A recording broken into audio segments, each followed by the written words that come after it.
For around 20 years, the people and the leaders of this church have been dreaming and scheming about what it might mean to physically expand this building. And now I stand in front of plans that could make that a reality. We've talked a lot about the size and the shape and how it looks and all of those different things, but I wanted to take some time to think, what difference would this building make to the ministries that we have in Waringstown Presbyterian Church?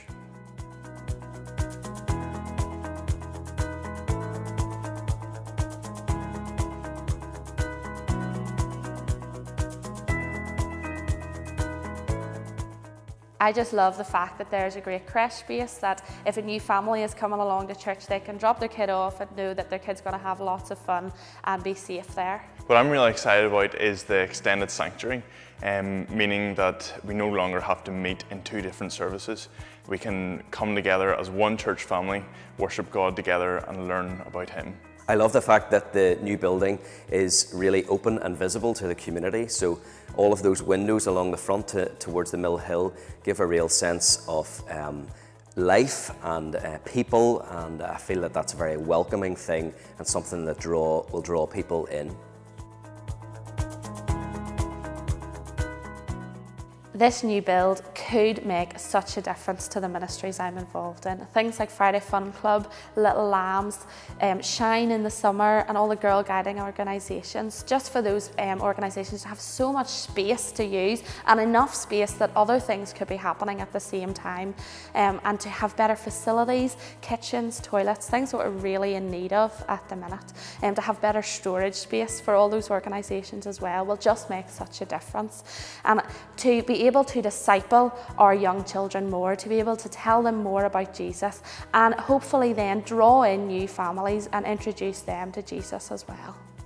Currently, our young people either meet in a cafe that's too small or in a corner of the Creek Hall. Having a dedicated space would mean we could create a comfortable environment where we can disciple our young people. We would also be able to make use of the larger hall facilities for games and sports.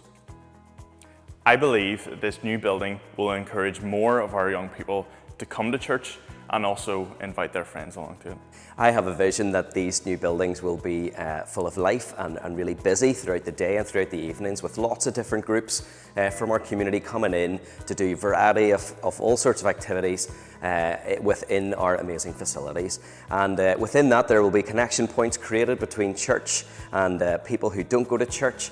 And if they're already in the building, then I feel like that it's a much smaller step then from a hall or a meeting room into the church sanctuary itself on a Sunday morning. And I suppose within all of that, we hope and we pray, Lord, that people will be coming to church and coming to meet with Jesus. Let me read you a quote from a book called Building a Discipling Culture.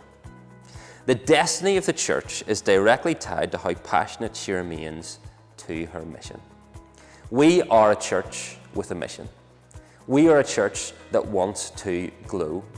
And as elders of this church, we believe that this building will help us to do that. So we want to ask you to stand with us. Stand with us prayerfully over the next few months, and stand with us financially over the next few weeks. This cannot be and should not be a building that is paid for by few but used by many.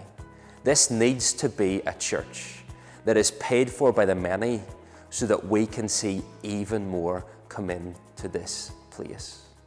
So stand with us, pray with us, give with us, so that the destiny of this church can be shaped by the mission that we want to achieve.